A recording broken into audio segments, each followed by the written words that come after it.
मैं ट्रोल हो जाऊं तो मुझे कोई आपत्ति नहीं है। जो दुष्ट होंगे उनको अच्छी बात इतनी काटेगी कि मतलब आप समझ नहीं सकते उनको कितना कष्ट होने वाला है।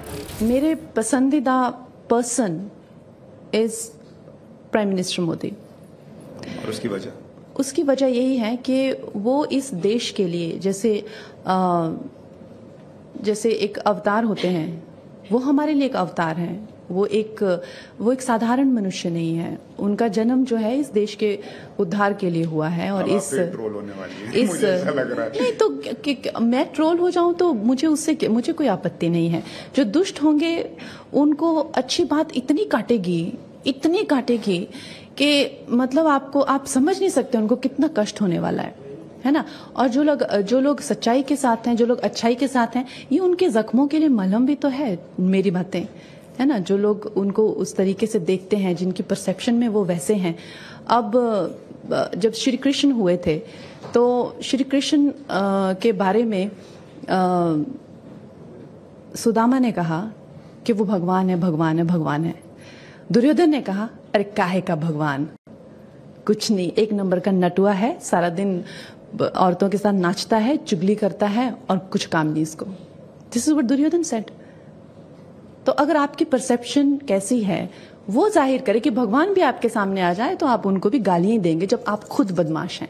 अभी हाल में ही हमने रिसेंटली देखा कि टेररिज्म भी पर्सनल लोग नहीं बना रहे, उसमें भी लोग धर्म का एंगल देख रहे हैं कि जब ये कहा जा रहा है कि हमास एक टेररिस्ट ऑर्गेनाइजेशन है और वो महिलाओं बच्चों को मार रहा है, ये टेररिज्म है, उसमें भी कुछ लोग या तो हमास की तरफ से आंखें मोड़ रहे हैं या उसमें धर्म का एंगल लेकर आ रहे हैं कि फिलिस्तीनियों के साथ क्या हो रहा है और दुनिया में मुसलमानों के साथ क्या हो रहा है। क्या आपको लगता है ऐसे लोग ही टेररिज्म को बढ़ावा देते हैं?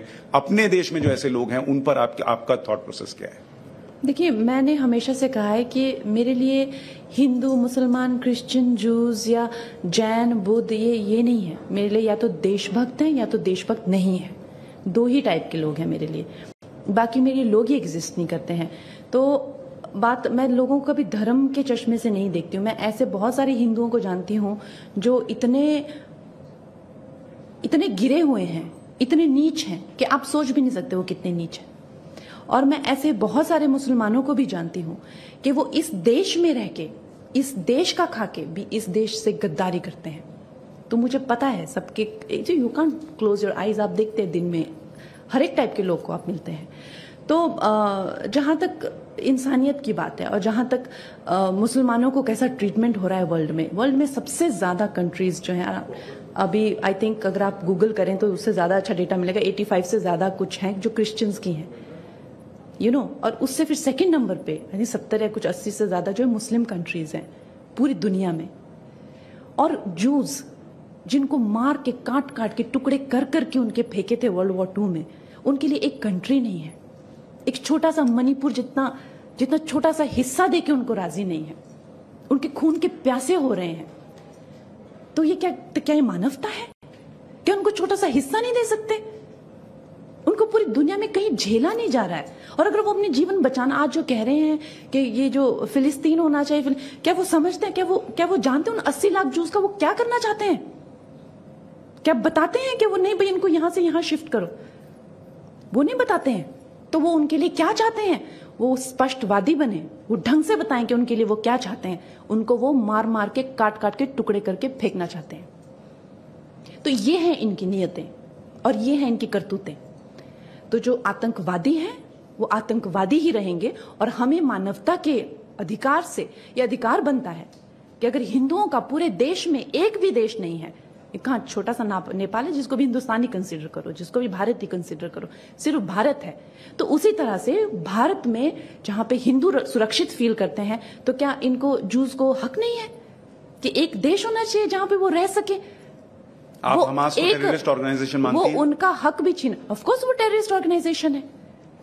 हाँ, कुछ लोग कह रहे हैं कि भाई जो फिलिस्तीनियों के साथ हुआ उसका रिपरकशन है। ये बड़े बड़े नेता महबूबा मुफ्ती से लेकर कई लोगों ने कह दिया कि जो फिलिस्तीनियों को दबाया गया उसके प्रतिकार के रूप में ये निकल कर आया है जो हुआ है। तो हर एक, मैं वही कह रही हूं कि कश्मीरी पंडितों के साथ क्या नहीं हुआ। किसी पंडित ने कभी उठाई बंदूक? किसी पंडित ने क्या कभी बारूद उठाया? नहीं उठाया ना। नहीं उठाया। ये आपका चरित्र होता है, ये आपका चरित्र होता है। अगर आज मेरी बहन पे एसिड अटैक हुआ था, 2006 या 7 में हुआ था, उस इंसान को मेरे पास लाया जाए और मुझे कहा जाए या मेरी बहन के सामने रख दिया जाए कि कोई कार्रवाई नहीं होगी आप पे, आप इस पे एसिड फेंको, तो क्या आप फेंक पाएंगे? हम नहीं फेंक पाएंगे। हमारे दिल में कितनी भी नफरत हो, हम नहीं फेंक पाएंगे।